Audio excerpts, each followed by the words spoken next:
Hello and welcome to Daytime, your place for scary stories straight from the horror forums of Reddit.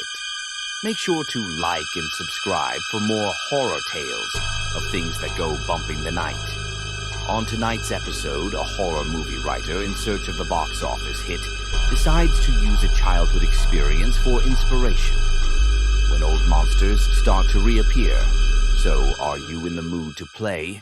Because I'll be sharing Why I Fear the Look of Me.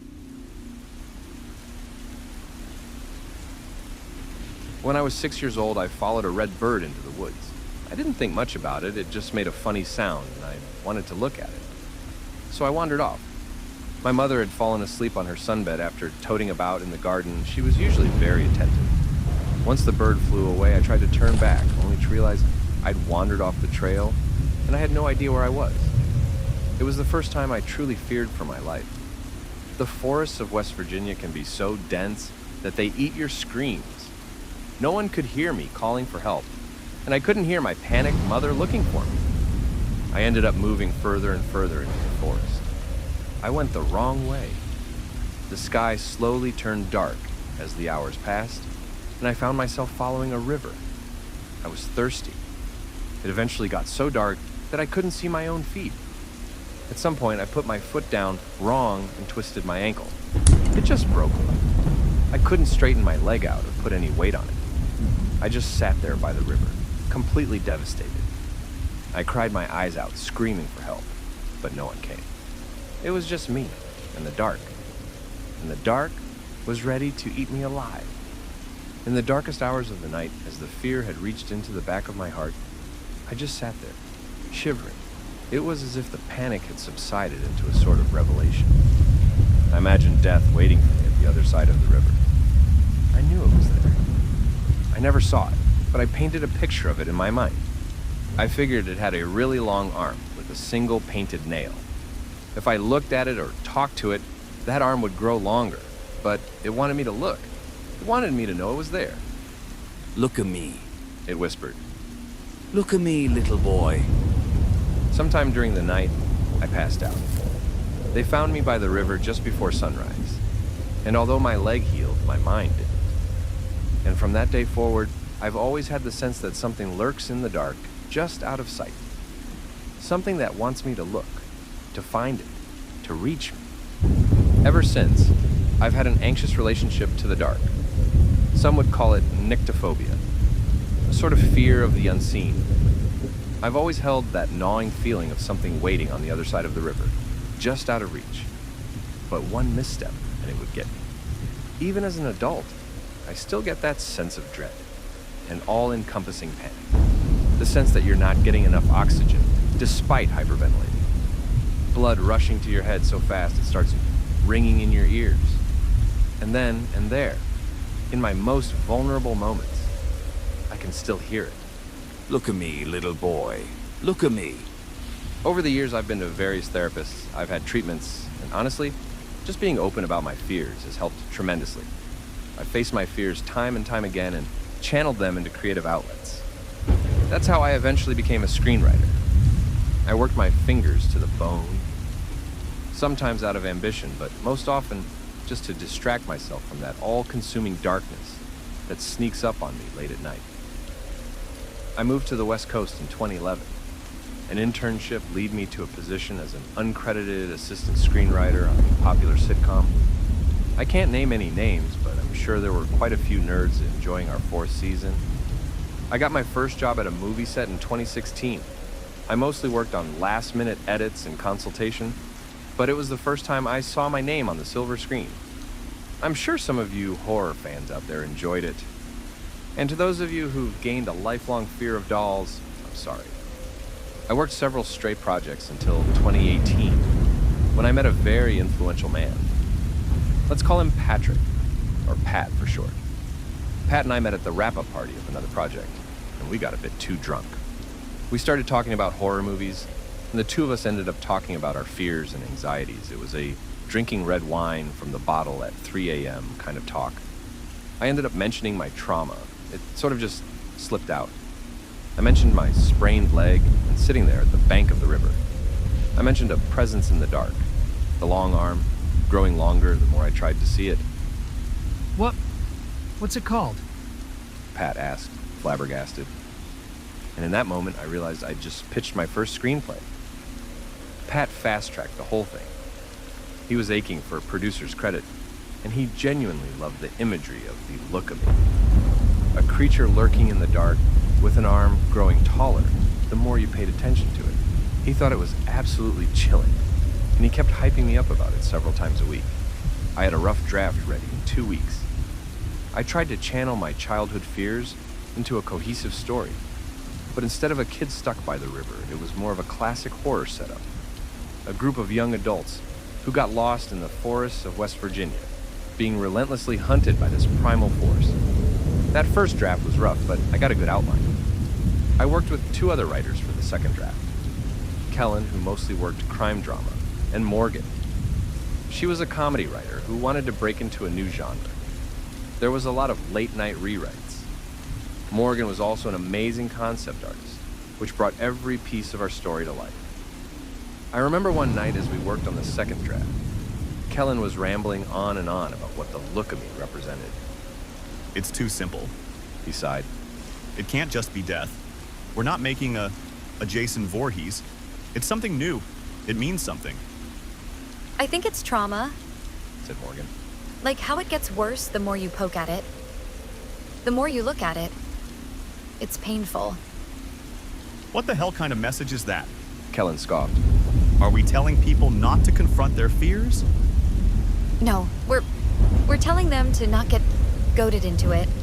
To do it on your own terms, you know? It felt like a good and bad conscience chattering into my ears. But at the end of the day, it was my script, and it came down to my decision. Kellen wanted to paint the picture of a threat, something symbolic. Morgan wanted to send a message, using the look of me as a tool. Neither of them was getting the point. There's nothing to it, I finally said. It is not a message. It is not a symbol. It's there and it hunts, just like a bear or a shark. So we're just making a monster movie. Scoffed Kellen. Jaws 4? Deep Forest Boogaloo? There was a Jaws 4, actually. Smiled Morgan. It was called The Revenge. Oh, please. They argued back and forth. They argued about how bad the script could get if we continued down this path. They argued about the cliches we were wandering headfirst into. And it dawned on me, they were just scared of the dark. They didn't have control, I did. I got it from here, I said. Take the night off. So they did. They were still arguing in the hallway, on their way out. Moments later, Kellen turned back. He leaned in and gave me a final look. You know you have to show it, right? He said. No matter what, we can't just have it hidden in the dark. We have to show it. That's where my writing stopped. No matter how I twisted and turned it, I couldn't picture the look of me. All I saw was this long arm reaching towards me, coming out of the dark. A woman's hand with a single painted nail. Look at me, little boy. But the more I thought about it, the more my anxiety spiked. I knew I could see it in my mind if I wanted to. I could. But looking at it too closely, in any way, would give it the power to reach me. My mind wouldn't let me see it. My reptile brain was reaching through my anxiety to rattle me into looking the other way, to turn my mind away from the page. I couldn't describe it. All I got was that long arm. And I could have sworn I felt it brushing against the back of my neck. The second draft stalled for a couple of weeks. Pat was getting impatient. He called me into the office one rainy Wednesday afternoon to have a serious conversation about the rewrite. When I got there, I was ambushed by a whole gaggle of writers, an entire team, a room full of people who'd all been briefed. They all had printed out copies of the first draft, and both Morgan and Kellen had told them about the issue with the rewrite. Pat wasn't playing around. He wanted this done. I barely got a word out before we were ushered into our seats and pushed into finishing the draft. There were about a dozen of us. Some were pretty big industry names, called in to give some pedigree to the script. One of them had worked on prosthetics for a big zombie show, and he came out swinging. Let's just expand on what we got. He suggested. Instead of a long arm, why not several? Just all arms. Yeah, Someone chimed in. like it. saves them. The arms, I mean. It adds to itself. Someone laughed. A literal growing fear. Ringu meets the blob. Love it. Love it. They were all talking over me, through me, past me. They didn't know any better, and as a collective, they all looked at the look of me. Not literally, of course, but figuratively. They were bringing it into focus. And even there, in the bright lights of that film studio meeting room, I could feel that darkness coming over me, my breath growing shallow, my vision turning into a pin. And in the back of my mind, I heard it. Look at me, little boy. I ran out of the office, locked myself in the bathroom, and puked my guts out. I screamed into the toilet bowl, waiting for the panic to stop. I could feel that long arm reaching for me. And the more I thought about it, the closer it got. Look at me. It hissed, its voice echoing off the bathroom tiles. Look at me. I didn't return to that meeting. I got in my car and then went straight home to take my backup anxiety meds. I hadn't used them in a while. I fell face first into the bed and just collapsed into a nightmarish mid-afternoon nap. Later that day, I poured myself a bath and a glass of red wine, non-alcoholic. Even brought out some bubbles. I figured I'd stay in for the rest of the day and get takeout. Just a few minutes into the bath, my phone started buzzing. Turns out Pat had run out of patience. They'd finished the second draft, and they were going ahead with it, with or without me. I was invited to add to it, but they weren't going to budge on what the consultants had come up with. I skimmed it, and there it was. They had been poking at the look of me for hours. There was concept art, vivid descriptions, and even a storyboard sketch. The look of me, 100 arms from 100 victims, an eldritch Medusa, Ringu meets the blob. They had comparisons, charts, mood boards. One of them already had a casting suggestion for the voiceover. Then the power went out.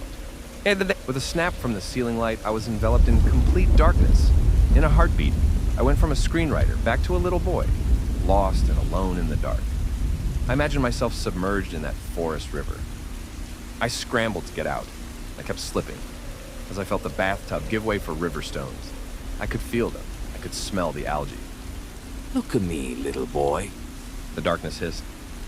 They gave me a body. They look, little boy. A long nail brushed against my neck.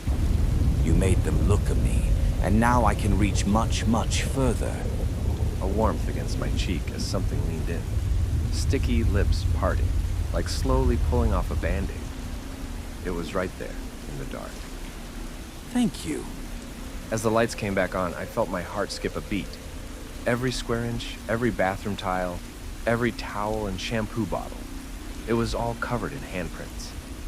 And for the first time since I was 6 years old, I screamed like my life depended on it. Like a part of me was still stuck in those woods, hoping for my mother to find me.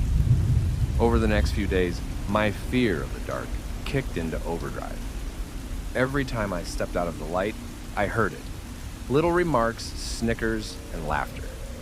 Just closing my eyes was all it took for the sound of tapping fingers to creep closer. I couldn't help but to imagine it. It was no longer just an arm in the dark. It was this amalgamation. It poured out of every dark corner of every room. It had so many more things to say, and its arms were so much longer. And no matter how many lights were on, and no matter how much light I let in from the windows, I could still sense it. Out of every unseen corner, out of every closed door, it was there, and it wanted me to look. I was getting regular updates. They were on a third draft. Kellen and Morgan had completely taken over the writing, and I was turning more and more into a consultant. The project was running away from me. More concept art, more lines, more dialogue. They were looking at it. I had pointed it out to them, and now they were all looking. I was in a feverish panic. I could feel it growing stronger, bigger, more assertive. It was no longer just something lurking in the back of my mind. It was reaching across the river. And at every turn, at every corner, there it was. Look at me, little boy. I'll be honest, some of those days are a blur. I remember a rainy evening in the middle of the week. I was sleep deprived, exhausted, and mentally torn. I don't even remember going to see Morgan. I just had this drive to stop her from looking too closely. I had to stop her from whatever was going to happen if she looked for too long. I had to save her. The moment I put my hand to her door, it opened. Morgan looked at me with sleepless eyes, her hands shaking. For a moment, the two of us just looked at one another. I thought you were sick. She said. They said you were. You don't look too great yourself, I said, forcing a chuckle. Every light in her apartment was on. Even her TV, flashlight, and her laptop. Her curtains had been torn down and spread across the floor. It might have been evening outside, but her place was bright as day. I could put two and two together, but it felt strange saying it out loud. You've seen it, you've looked, I mean... Morgan nodded, her head shaking up and down like a bobblehead. Poor thing was exhausted. It's real. She stammered. How can it be real? She invited me in. I sat down on her sofa, on top of a flowery curtain. Morgan's hands were shaking so bad I could hear the spoon in her cup of tea rattle back and forth. It, started a few days ago. She said, And it never stops. The more I try not to think about it, the more real it gets. It wants you to look, I said. It wants to become this real thing. It wants us to create it. It has lived in the back of your head for years, and now it's clawing its way out. That's, yeah, something like that. So, how do we stop it? She asked.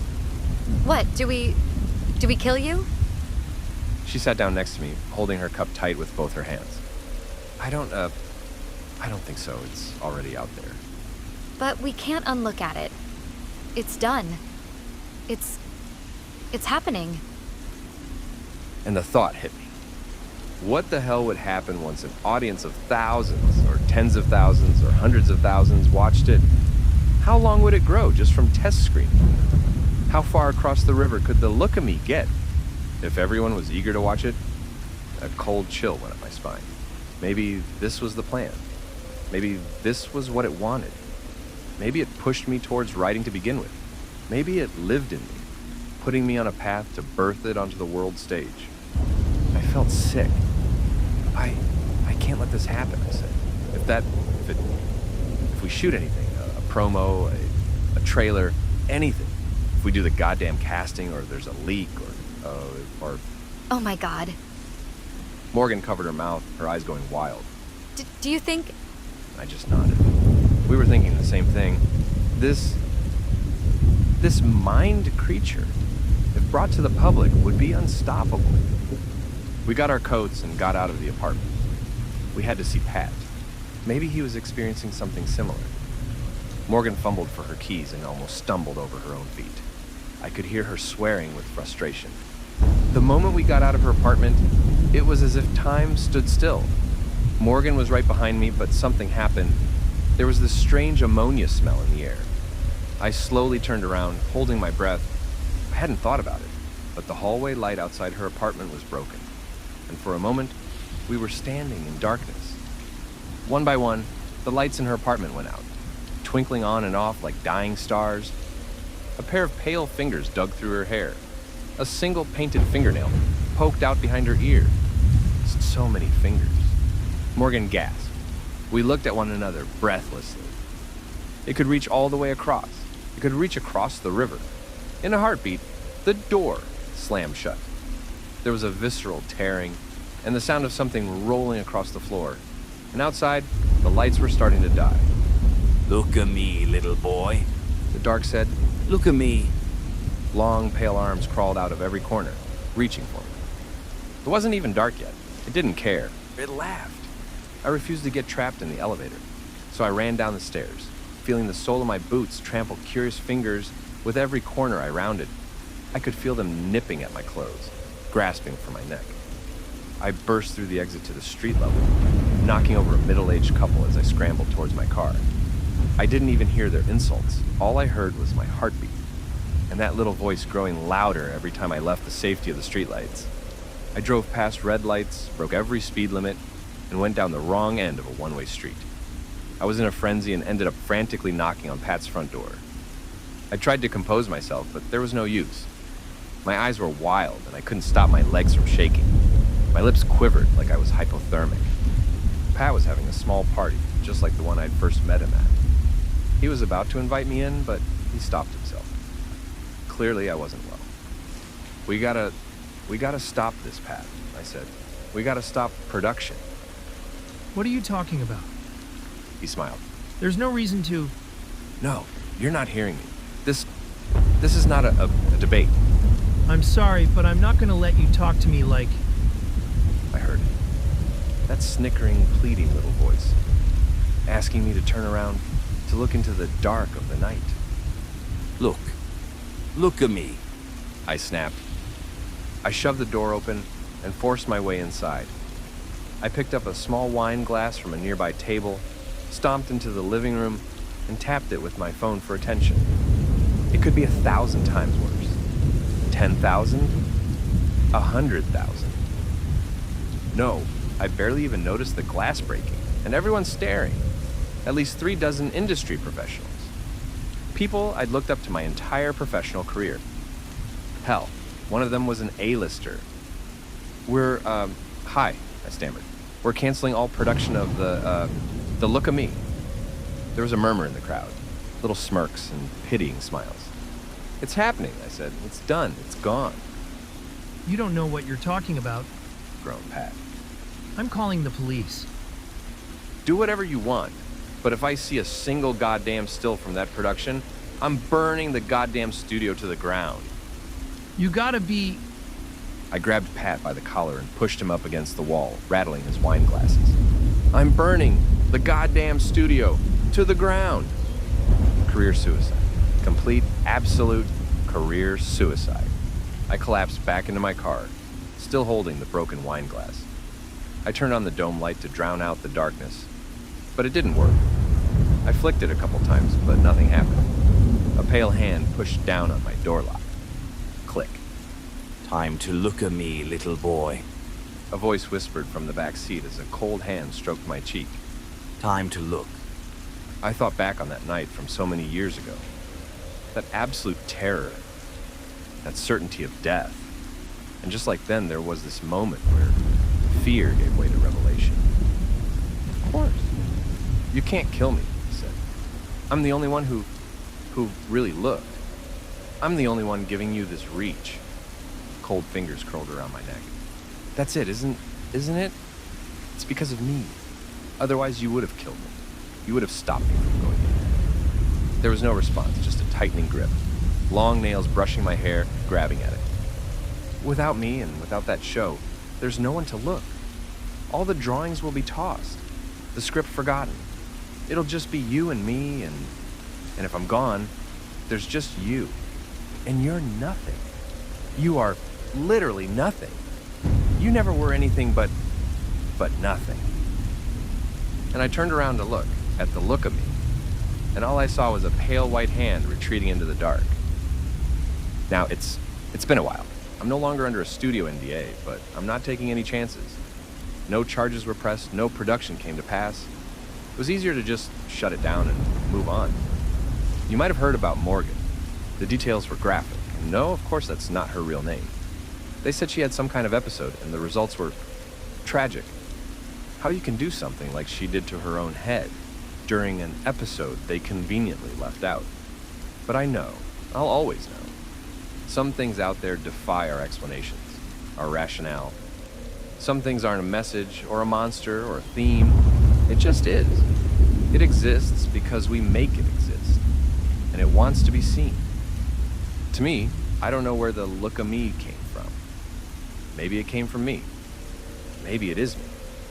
Or maybe it was just something that found me in the dark and decided to stick around. But now I know that as much as I will be stuck with it for the rest of my life, at least that thing is equally stuck with me. I've always had terrible stage fright. Growing up, one of my worst nightmares was to speak in front of the school. Hell, even speaking in front of my class was bad enough. Every talent show or reading or presentation was a sweat fest of insecurities. I wouldn't wish it on anyone. Luckily, times change. I made it through college and got a job as a technical writer, mostly repair manuals. The company I work with need to update their products and documentation every 2 years as part of their government contract. and I'm pretty much the only one who knows enough to get the job done. It's technical, dull, and amazingly well paid. I've come a far way from that nervous kid I used to be. I'm a husband and a father of 3.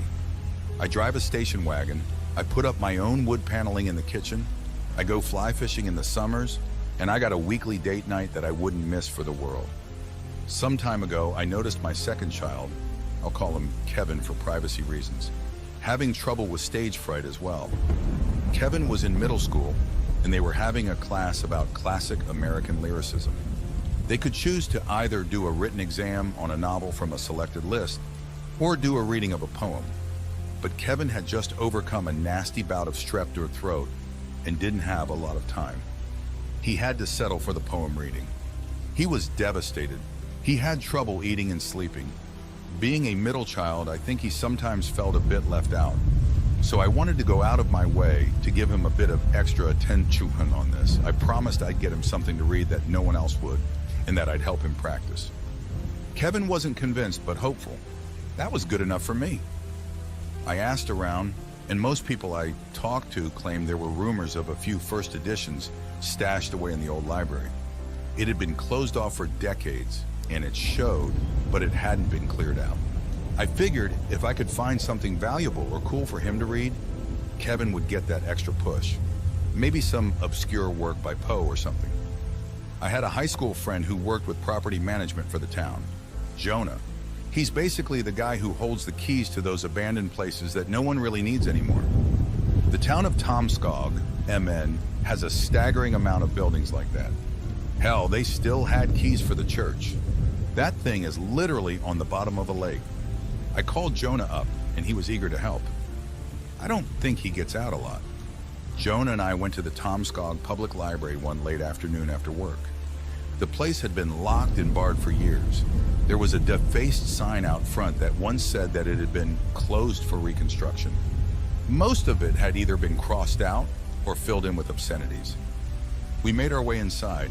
I had to stop to get a handkerchief to breathe through. The mildew and moisture was so thick it stung my eyes and burned my nose. I could taste it. Jonah didn't seem to mind. Apparently it was perfectly safe as long as we didn't stay too long. Since the place was so tightly boarded up, it was dark. There was a strange discoloration on the windows, and there were patches of moss growing on the floor. There were cracks along the walls where a sort of ivy had grown and died, letting flowers bloom among its roots. A couple of daffodils and a few budding sunflowers. Strange little blue things. I don't think I've ever seen them outside of Minnesota. Jonah and I made our way to the back section. We rummaged through newspaper collections and unsorted miscellanea, looking for any kind of first editions that might have been put aside. I didn't find much. Almost got bit by a centipede, though. We'd been there for about an hour, and I could already feel my lungs close when Jonah whistled me over. He'd found something. He held up a small, leather-bound book, no larger than a DVD cover. It was untitled with a beautiful blue silk bookmark. I heard this might be here. He smiled. This is an original. An original what? I asked. A notebook of none other than E.A. Rask. He nodded. Poet and novelist. Turn of the century kind of stuff. Never heard of him. Well, it's as unique gets. Jonah looked out through the book, mentioning a couple of passages out loud. Nothing that could really pass for poetry, or even the beginning of a short story. Most of it was just personal notes and incomprehensible nonsense. But by the middle of the notebook, we came across a couple of lesser-known works. One in particular stood out. The Almost Man, Jonah said.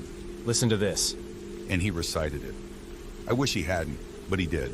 The Almost Man goes like this. Bug-eyed bows whom well nigh died, plods of drow and dew outside, gobbles the paint, the man, the way, cry-bound gags and blood-run play, throg of squab of black-eyed daw, suckled marrow and milk-soft maw. I read it myself a couple of times. There was something about that last line that sent shivers crawling down my spine. I didn't like it. Not one bit. Let's keep looking, I sighed. This one's just wrong. We found an early collection by Langston Hughes, which we finally settled on. It had turned a couple of heads among the faculty at least, but it wasn't the kind of home run I'd been looking for. It might be enough for Kevin to get a bit of air under his wings, but I still felt like I'd failed him. I kept the notebook just in case I found something else. Jonah didn't seem to mind. On my way home, I got stuck waiting for a train to pass. I skimmed through the notes, finding myself reading The Almost Man once again. It was such a strange piece, completely out of touch with the rest of the notes. It was beautifully written in cursive. I could tell there'd been a lot of effort to put it to words. There were a couple of pages ahead that had been ripped out, probably early drafts. Plods of dro and do outside. It was nonsense, but I sort of felt it. I didn't like that I felt it. I didn't think too much about it at first. I forgot the notebook in the glove box and sat down with Kevin that night. We went through a couple of poems by Hughes, and I taught him a bit about the Harlem Renaissance. I think that gave him a bit of a boost to not just know a piece of work, but the history of it. Made him feel a bit more connected to it. My wife was just happy to see me so engaged. I might look disinterested when I spend so many hours in solitude on my work, but it's never been a matter of excluding my family. I've just wanted to separate them from what can be mind-dulling labor. My wife understands this, but the kids were a bit harder to convince. To them, there was no such thing as working from home. I mean, I was right there. What was stopping me from watching movies with them or playing video games? That night, I had trouble sleeping. There was something about the library air and the words of that poem that just made my stomach churn. Milk soft maw, I thought. I could taste the words. I got this sickening image of malleable bones and baby teeth, and a smell settled in the back of my mind, like the memory of something vile. I couldn't stop burping, accidentally waking my wife up a couple of times. There was also this strange noise somewhere outside, like a slow grinding against the side of the house. See, my wife and I managed to afford a pretty cheap home after she inherited a significant sum of money from her late mother. A one-story house not too far from Frog Lake, right next to a jogging trail. It's actually cheaper than a small apartment in most mid-sized modern cities. Turns out, not a lot of people move to this part of the country. Just 3 summers earlier, we'd hired a couple of painters to turn the house a sort of midwinter mint green, my wife's favorite color, with white detailing. It makes it stand out, but in a good way. 3 years might sound like a lot, but paint jobs are supposed to last for longer. As my kids went to school the next day, my youngest ran back in. He wanted to show me something. I could tell it was serious. He had that tone of voice that he just can't fake. On the outside of the house, right next to our bedroom window, was this large splotch of paint missing. It looked like it had been melted off or grinded. The edges were flaked, and the paint was still peeling. After sending my kids on their way, my first thought was just anger. I was pissed. The painters had screwed me. But as I turned to make a call, that line from the poem came back to me. Gobbles the paint, the man, the way. I turned back to the wall, looking it over. Gobbles the paint? What are the odds? I spent some time looking up the author of that piece. Apparently a big theme of his was the transfer of information, and how knowledge was a living, breathing thing, that the knowledge of something makes it come alive, effectively resurrecting the dead and forgotten into memory. E.A. Rask really believed that by putting as much of himself into his work as possible, he would live forever in a very real and literal sense. But that also went for things beside himself. Things that weren't real or never had been. That by choosing the right words and conveying the exact emotions and sounds he wished, he could make things come to be. I found this lecture by a man studying Raskian philosophy, who illustrated it beautifully. I watched it over a skipped lunch. Think of a blue giraffe. Imagine the long neck, the slightly darker blue of its spots. Imagine the shape of the little horns and the size of the hooves. Let that image sink in. Can you see it? He argued that just by him giving us that description, we had conjured a picture, a being into our minds. Something that had never been, now was. That was the basis of Rask, the transfer of thought and information through words. Thinking back on that notebook, I got this strange, uncomfortable thought. What the hell was he trying to put into my head with that poem?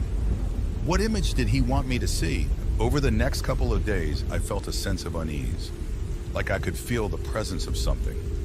Once, as I was cutting leeks in the kitchen, I felt absolutely certain that something was watching me, that if I turned around and looked out the window, something would be there looking at me. I could feel it. like an invisible hand reaching for my neck. Something that gobbles the man. There were a couple of strange noises at night. A few more splotches of paint peeled from the walls. In the early morning dew, my wife and I could see tracks leading through the backyard.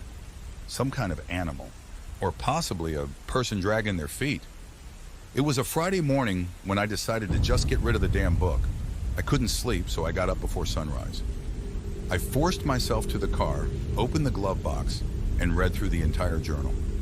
I needed some peace of mind as to what it was about and what it meant. I started to get a feeling. Much of the nonsense written in that journal wasn't just make-believe. It was descriptions. They weren't established words, but I could still feel what they meant. They conveyed something to me that just settled in my mind, painting this picture, an uneasy, ugly picture.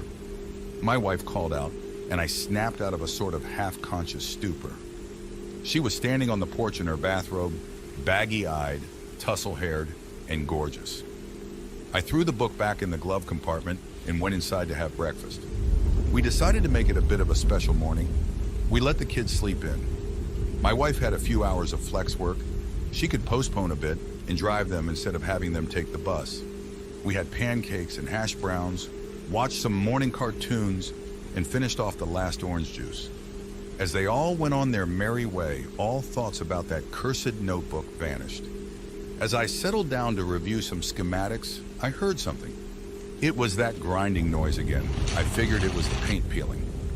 I opened the window and looked out, but there was nothing there though. Curiously, the sound stopped.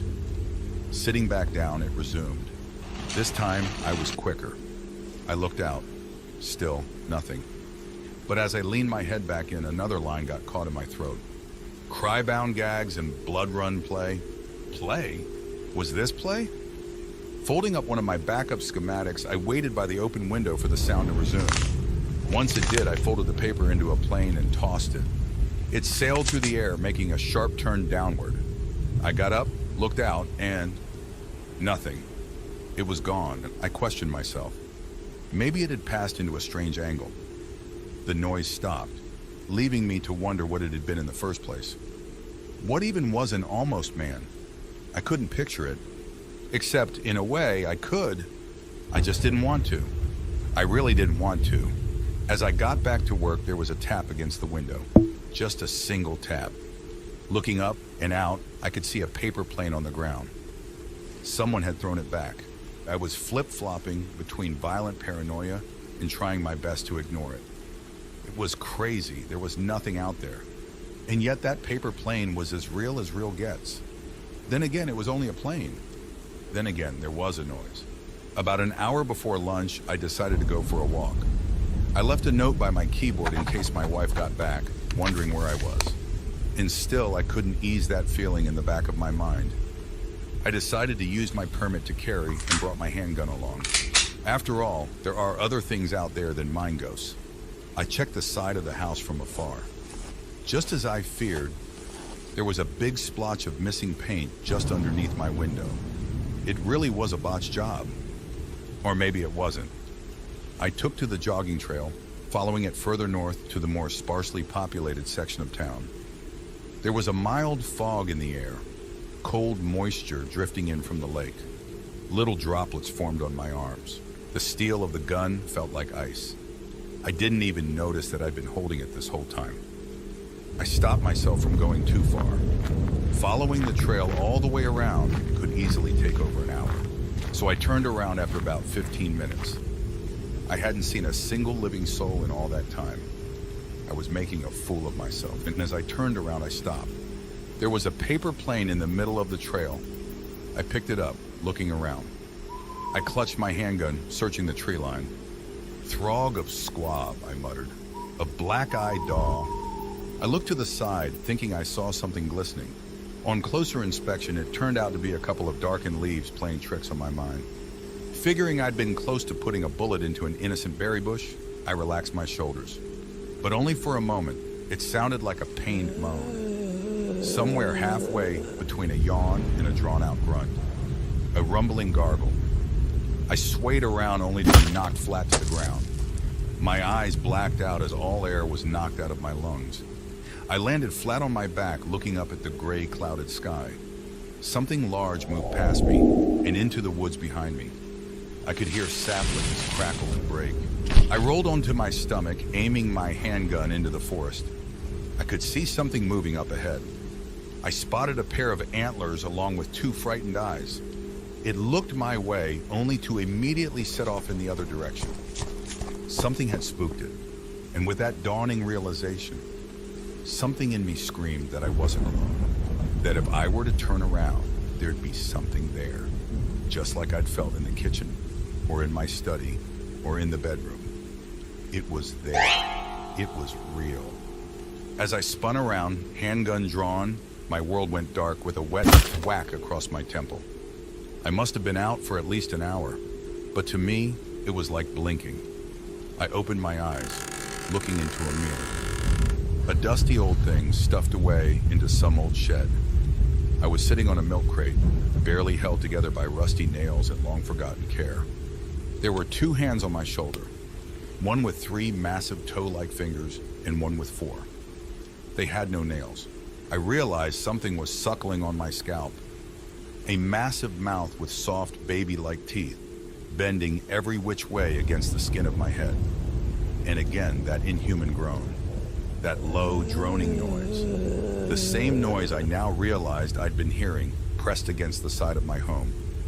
I looked down at my right hand. I was clearly out of it. My thoughts moved in slow motion. I was bleeding profusely. My right index finger and thumb were gone. At first, I didn't know what to think or how to process it. It had to be my imagination. It couldn't be real. But looking closer at the mirror across from me, it was as real as it gets. It was at least 8 feet tall. This massive, wet-skinned thing, like a cross between an overgrown infant and a mole rat. Its pores were large enough for me to count. I could barely see where the neck stopped, and the body began.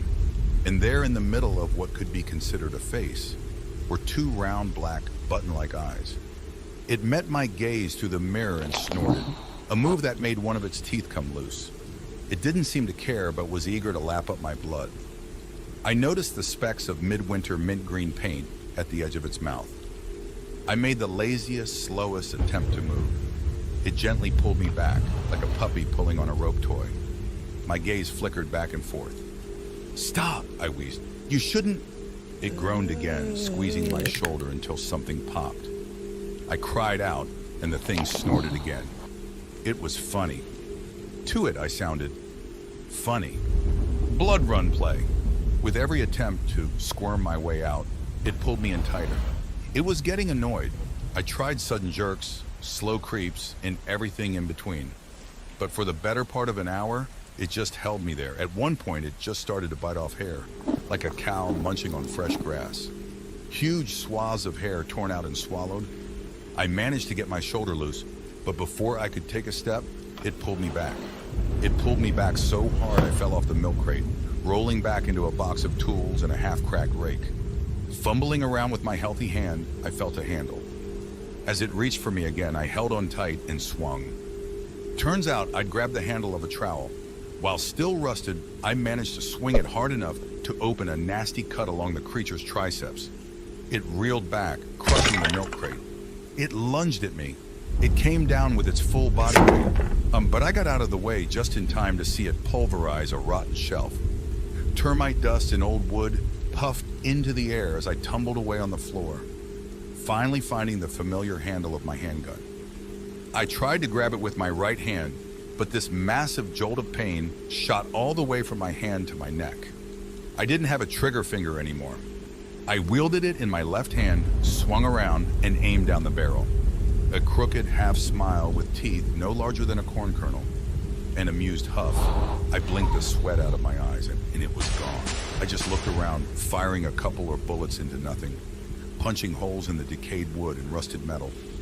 My ears rung as I made my way outside. There were no signs of my fingers, just blood and bite marks. I made my way back home. My wife had come home for lunch and left just as fast. I called for help. I didn't know how to explain it all. I just told them I'd been assaulted. The rest of the day was a circus. Panicked phone calls, worried voices, pointed questions. My wife came by to sit with me, leaving the boys with her sister. There were doctors, police officers, nurses, administrators, so many faces and names. It wasn't until the soft lull of the late hours that I managed to think. My wife was sitting to my left, holding my healthy hand. Our tears had dried. There were no sounds but the humming of machines. I tried to make sense of it, a creature that came to be from hearing a poem, by thinking about it. Then again, I'd read it a couple of times to my wife, and she hadn't seen or heard anything. I figured maybe it was the notebook itself that was the deciding factor. That somehow reading from the book made it more authentic, conveying the right cadence. I turned to her as she kissed my forehead. The lights were dim. I was to be kept overnight because of the blood loss. How'd it go with Kevin's, presentation? I asked. I know he's been worried about it. It was the damnedest thing. She smiled. He found just the thing to read just before class. He was excited about it, too. It had this funny sound. Oh, yeah? Yeah. She smiled. From that book you found. My heart went cold. I'd forgotten it in the glove box. She'd driven them to school. The one you told me about. She continued. He really liked it. If there was any truth to this, any truth at all, even the most minuscule kind of it, if having it read to someone could make it somehow come to be, I hyperventilated. She clutched my shoulders, pressing the emergency button over and over, calling out for help. I felt faint as I watched the room spin. My pulse was going haywire. I just had to scream. I don't want to go into detail about what happened. Not about the abductions or the maimings or the rumors. The paint peeled from walls across the neighborhood. The whispers of roaming things trampling the sunflower fields on the east end of town. I don't want to think about it. None of it. Not the ones who made it back, and not the ones who didn't. Today I wear a prosthetic. I cover my scars and bald spots with a baseball cap. I think others do too. The poem doesn't work unless you're reading it from the source. But when you do, it works. It is real, and I can't wrap my head around it. Kevin doesn't understand what happened, and I intend to keep it that way. If I can spare him the knowledge of accidentally causing this, in any way, shape, or form, I will. Jonah never experienced anything strange, and he was the one who first read it to me, so I think it's fine if you're the one doing the reading. Maybe there is something fundamentally different in the way the reader and the listener experience this transfer of thought. I don't know. I had to say something to someone. I figured this community might understand, and be careful what stories you tell.